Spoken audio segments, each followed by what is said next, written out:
Should I buy XRP with profits and then loan against the XRP for taxes?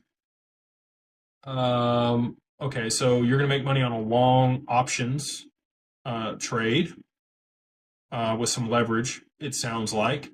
And when you make that money, you're obviously going to, execute the option and take that cash. And then you're suggesting buy XRP with it, borrow against it, call it 30, 40% against it, and then pay the taxes with the loan. Um, I wouldn't. I mean, one, I don't know that you're going to be able to buy XRP at that point. And two, um, you just put your, like, if you believe in the upside on XRP, I guess that makes sense.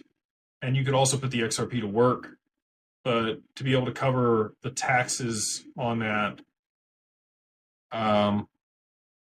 I would prefer to already be in XRP when it's experiencing the upside versus waiting till later. And then it makes a lot more sense to borrow against it because you're going to have huge cap gains if you liquidate versus if you're in cash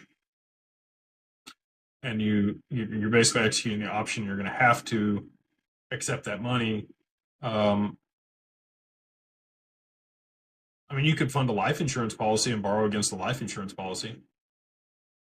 I don't know how many multi-millions it is, but you could do PPLI if it was enough and buy XRP inside of the PPLI policy and borrow against it to cover the taxes.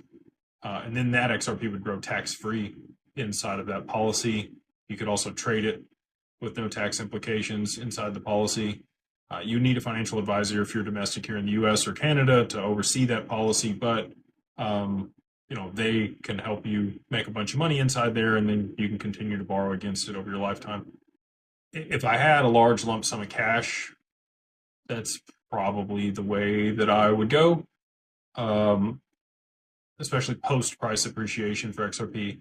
Unless it was another asset, I might buy HBAR or Hash or something else that I thought was going to do well over the long term.